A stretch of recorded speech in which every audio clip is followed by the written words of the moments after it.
नमः शिवाय दोस्तों, हर हर महादेव। स्वागत है आपका मेरे इस यूट्यूब चैनल रुद्र शक्ति दर्शन में।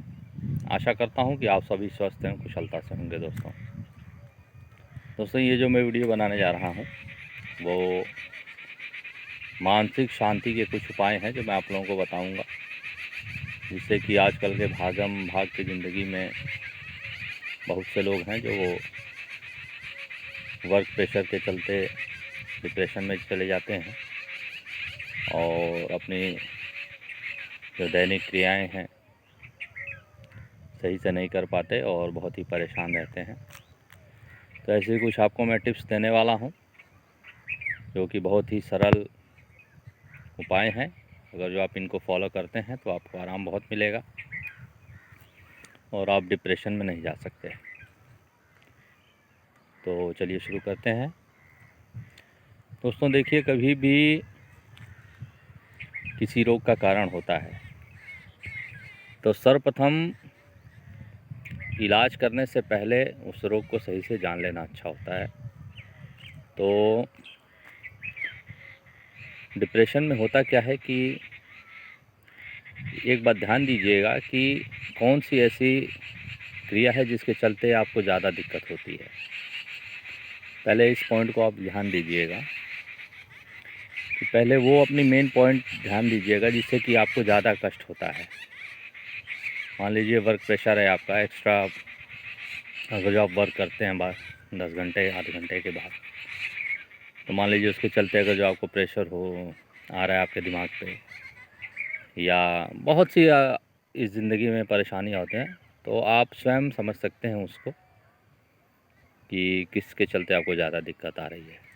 तो जब उस प्रॉब्लम को आप पिन आउट कर लेंगे तो ये आपके लिए ज़्यादा फ़ायदेमंद होगा, क्योंकि रोग आपके पकड़ में आ जाएगा।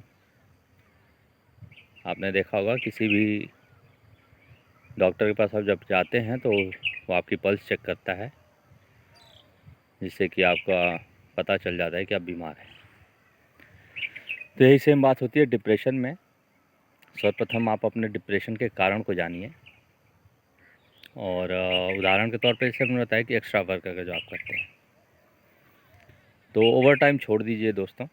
अगर जो आपको एक्स्ट्रा वर्क से दिक्कत आ रही है तो उसको छोड़ दीजिए ओवर टाइम। सबसे पहली क्रिया आप ये करिए, आप नॉर्मल काम करिए। 12 घंटे 14 घंटे काम ना करिए, 8 घंटे ही काम करिए, क्योंकि शरीर आपका अगर जो स्वस्थ होगा तभी आगे की क्रिया आप सही से कर सकते हैं। तो धन के लोभ में एक्स्ट्रा टाइम ना करें आप, क्योंकि ज़बरदस्ती करते करते एक समय ऐसा आएगा कि जब आपका शरीर ही काम करना बंद कर देगा, तब आपको कोई आगे पीछे नहीं ध्यान देने वाला होगा दोस्तों। तो सर्वप्रथम वो जो कारण है उसको आप ख़त्म करने की चेष्टा करें।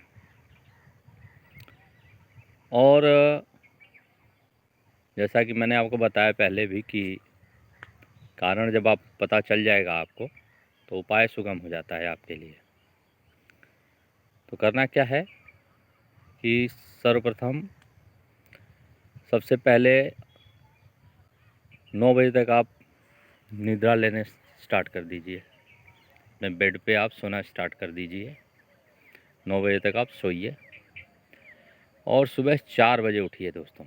अलार्म लगा दीजिए अपने क्लॉक में, 4 बजे उठिए, 9 बजे सो जाइए। और भोजन हल्का लीजिएगा। जो भोजन है वो हल्का लीजिएगा और उसके बाद आप सो जाइए 9 बजे और प्रातः 4 बजे उठिए। तो 4 बजे जब आप उठते हैं तो करना क्या है आपको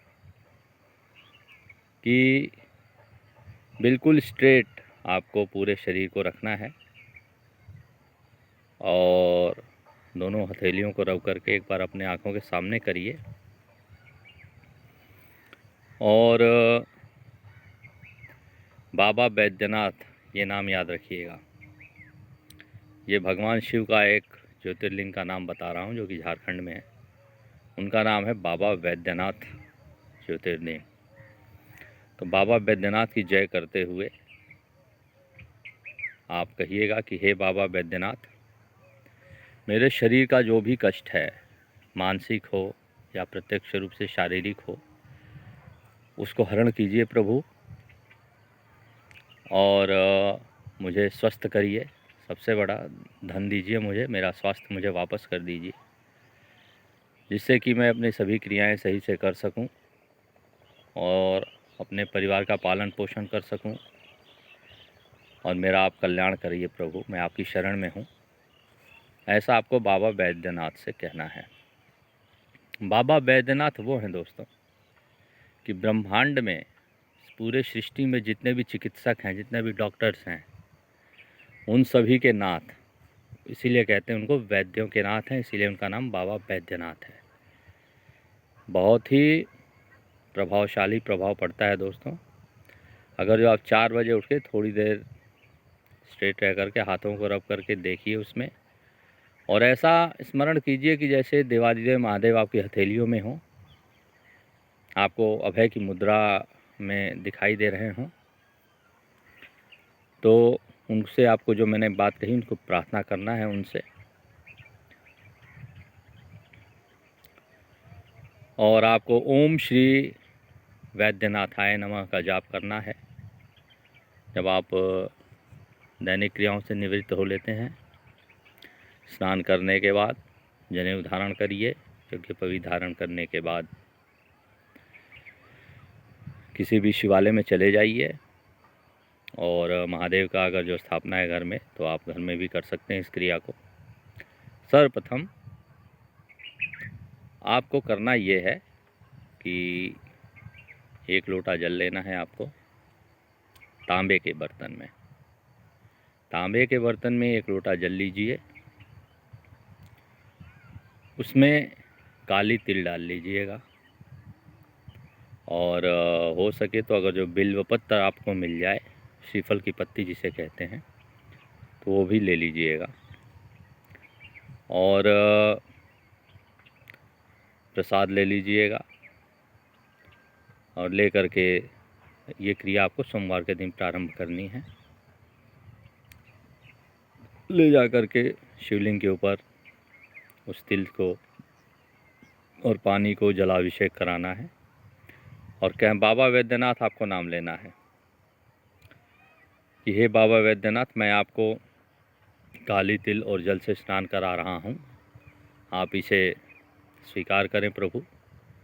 और इसी तरह आपको फूल, दीप नैवेद्य सब दिखाना है बाबा वैद्यनाथ के नाम से। और उसी मंदिर में ज़्यादा नहीं, बस 1 माला आपको 108 मनियाँ, माला में 108 मनियाँ होती हैं, आपको ओम श्री वैद्यनाथाय नमः का जाप करना है। ओम श्री वैद्यनाथाय नमः 108 बार इसका जाप करिएगा, और जाप करने के बाद भगवान से आशीर्वाद लेकर के आप पुनः घर आ जाइएगा। ऐसा आपको दोस्तों 21 दिन तक करना है। 21वें दिन जब आप जाते हैं मंदिर में, तो हवन सामग्री लेते जाइएगा। अगर जो आप हवन स्वयं कर लेते हैं तो बहुत अच्छी बात है, नहीं करते तो पंडित से हवन करवा लीजिएगा, और संकल्प में ये करवा दीजिएगा उनसे कि मुझे स्वस्थ रहने के लिए, उनसे ये संकल्प में ज़रूर कहवाइए कि मुझे स्वस्थ रहने के लिए, मेरी सभी मानसिक और शारीरिक बाधाओं को हरण करने के लिए, ये संकल्प में पंडित जी से या स्वयं आप कह सकते हैं, करा करके संकल्प करवा के हवन करवा दीजिएगा। और उसके बाद आप घर आएंगे, देखेंगे कि जब ये क्रिया आप करते हैं तो इसी बीच में आपको बहुत ही आराम मिलेगा। अब ये नहीं है कि आप पूजा कर रहे हैं उसके बाद 20 घंटे का ओवर टाइम करिएगा, बिल्कुल नहीं। पहले मैंने आपको कहा कि कारण को जानिएगा, कारण जानने के बाद पहले उस कारण को ख़त्म करिए। वर्क प्रेशर है उसे कम कर दीजिए, 8 घंटे जॉब करिए आप, उसके बाद आपको ये क्रिया करनी है। आप देखेंगे कि 21 दिनों बाद ही, मतलब क्रिया करते वक्त ही आपको बहुत ही आराम मिलेगा। और महादेव का स्मरण करते रहिएगा, और उनसे सदैव अपनी प्रार्थना करते रहिएगा कि आपको स्वस्थ रखें, सभी टेंशन से दूर रखें, सभी बाधाओं को, शारीरिक बाधाओं को, मानसिक बाधाओं को हरण करें प्रभु। और बाबा वैद्यनाथ सदैव आपका कल्याण करते रहेंगे, ये आपको 100% बता रहा हूँ। और जो भी बातें बताई हैं उसे आप विधिवत करिएगा। और इस क्रिया को करने में, जैसा कि मैं बताता हूँ, मेरी हर क्रिया में आपको धूम्रपान से दूर रहना है, मद्यपान से दूर रहना है, ये सब बातों से आपको सदैव दूर रहना है और पवित्रता रखनी है। घर में कोई भी नॉनवेज नहीं बनना चाहिए, चाहे कोई भी हो। परहेज करिएगा, नहीं तो उल्टी क्रिया आपके ऊपर हो सकती है। तो देखिएगा, आपको किसी प्रकार का कोई भी डिप्रेशन, कोई भी परेशानी आपको परेशान नहीं कर सकती। और बाबा वैद्यनाथ जो हैं आपकी सदैव आपको स्वस्थ तथा निरोगित रखेंगे। तो ये क्रिया है दोस्तों, जिससे कि आप डिप्रेशन आपका दूर हो सकता है, आपको मानसिक शांति मिलेगी, आत्मिक शांति मिलेगी। और दोस्तों थोड़ा बहुत समय 10-15 मिनट आप लोग मेडिटेशन के लिए भी दिया कीजिए, चाहे आप कितने भी व्यस्त हों। एक बार आप हॉस्पिटल पहुंच जाएंगे तो आपकी सारी व्यस्तताएं दूर हो जाएंगी। तो समझ लीजिए बात को, समय रहते ही थोड़ी मेडिटेशन में टाइम दीजिए और जैसा भी हो सके तो बाबा वैद्यनाथ की पूजा करिए। अगर जो आपको स्वस्थ रहना है, शारीरिक कष्ट नहीं चाहिए, शरीर से मानसिक रूप से आपको स्वस्थ रहना है, तो आपको पूरे ब्रह्मांड में एक ही देवता स्वस्थ रख सकते हैं, वो हैं बाबा वैद्यनाथ। तो बाबा वैद्यनाथ जो कि झारखंड के देवघर में हैं, उन्हें स्मरण कीजिए, सदैव अपने साथ रखिए। बाई चांस आप जाते हैं कभी झारखंड तो उनका फ़ोटो लेते आइए, अपने घर में स्थापना कर लीजिए। इससे आप ही नहीं, जो जो उनकी पूजा करेंगे आपके घर में सभी स्वस्थ रहेंगे। सबसे बड़ा धन स्वास्थ्य होता है दोस्तों, और स्वास्थ्य आपका सही रहेगा तो सभी कुशलता से। तो आशा करता हूँ कि जो मैंने आपको ये वीडियो बनाई है उसका आप लोग पालन करेंगे और सदैव खुशहाल रहेंगे अपने पूरे परिवार के साथ अपने घर में। बाबा वैद्यनाथ आप सभी का कल्याण करें। इसी के साथ मैं ये वीडियो समाप्त करता हूँ। धन्यवाद दोस्तों। हर हर महादेव, नमः शिवाय।